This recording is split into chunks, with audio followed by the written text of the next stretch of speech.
The crowd filling the Metcalf Elementary cafeteria last month was ready to let the Exeter Town Council hear it. And for nearly an hour, many did. I want the right to defend myself from the nitwits and the killers that are out there. The issue? A potential change in how the town issues permits to carry concealed weapons. They do not want the town of Exeter to issue permits to carry.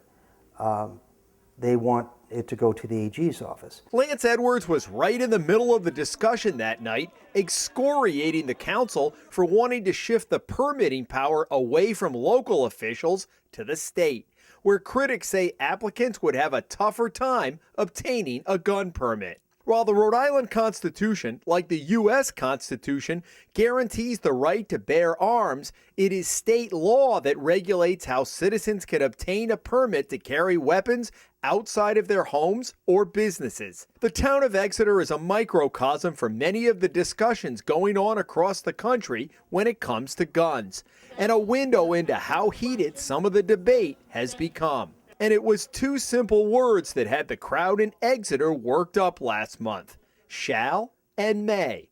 The law says to get a permit, a person must be 21 years old, have a fear of injury to himself or property, and be suitable to carry. In other words, pass a criminal background check.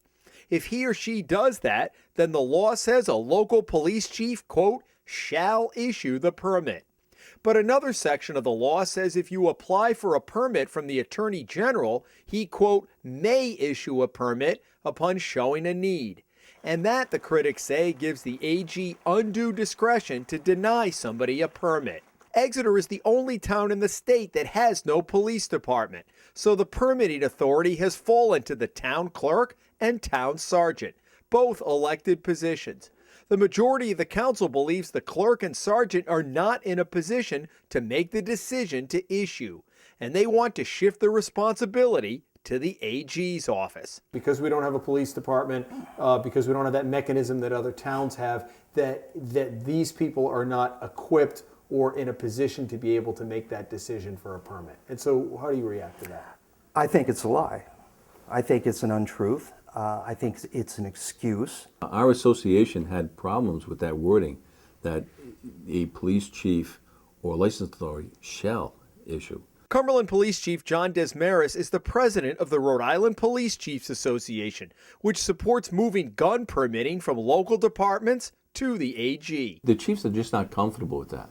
You know, here we are law enforcement officers with chief executive officers, and to give someone a gun permit, a license to carry a concealed weapon throughout the state, it just doesn't sit well with some police chiefs, including myself. And that's what we're looking to do. Have one state entity looking at all the permits in one way with the same criteria, regardless of who you are, and then issuing a permit or denying the permit. In fact, Desmarais already steers potential applicants away from the Cumberland Police Station to the Attorney General's office unless they insist on applying locally. It's not a guaranteed issuance of a permit. I mean, there's definitely steps that need to be met. Once those steps are met, then there's a limited amount of discretion he still enjoys, you know, as opposed to the AG, who has a vast, essentially unlimited amount of discretion on the AG's part. Roger Swan is president of the Rhode Island Firearm Owners League, which has gone to court when local police departments have been hesitant to process gun permit applications. A decade ago, the group won its first major case in Smithfield, where the chief at the time refused to even accept an application for a permit. A Superior Court judge said that violated state law. Some towns it was just as you would expect it to be. You ask for the application, you fill it out, you meet the requirements, provide the fingerprints, provide the picture, provide the sign off from the instructor that you qualified, and then you got your permit. Other towns, you had to struggle just to get the application. Is your sense from looking at this statewide that it's an ignorance within the police departments, or more that they want to wash their hands of it and push it toward the state? I think very, very small number. It might just be, I wouldn't say it's an ignorance, it's just something that's never crossed their radar. Nobody's ever come in and asked them for an application, so it's never anything they had to deal with. So what about the perception that it's more difficult to get a permit from the Attorney General's office? The department supplied the Hummel report with statistics showing that over the past decade, an average 85% of new applications and 98% of renewals were approved.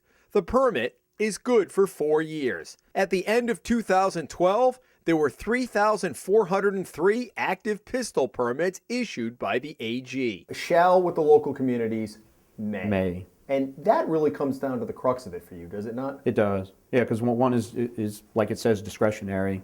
Now, So what level? even if you meet XXX, You can still be denied. With the Attorney General's office issuing the permits is that they track it.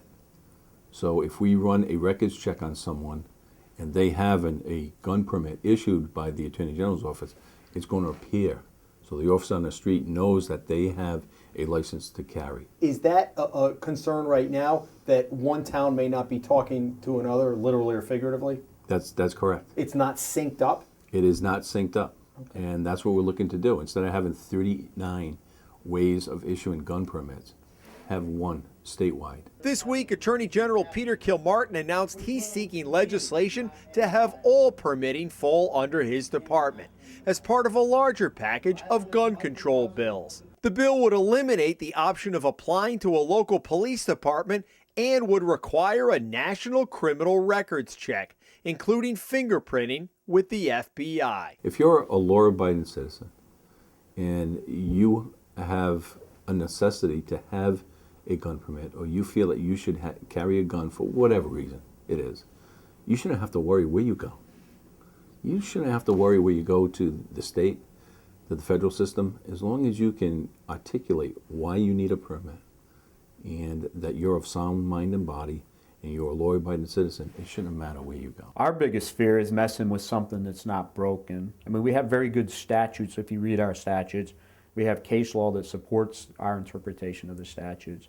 So we have, Even in those places where people go in and they're getting denied Yeah. for really no other reason, it seems like you're having to fight each we brush are. fire as it comes up. It is a brush fire Right? fight, but the statute's good. The statute's on our side. As for Lance Edwards, the battle is just beginning. I'll be taking names of volunteers for the next election to go door to door to make sure that these people do not get back in office again. Why do you think this has struck such a chord?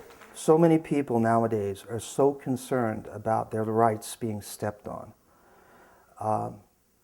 At the lowest level in town government, you see what happens when it happens. There's very little that I can do in Washington. I'm just one person, but there's a lot I can do in Exeter. In Exeter, Jim Hummel for the Hummel Report.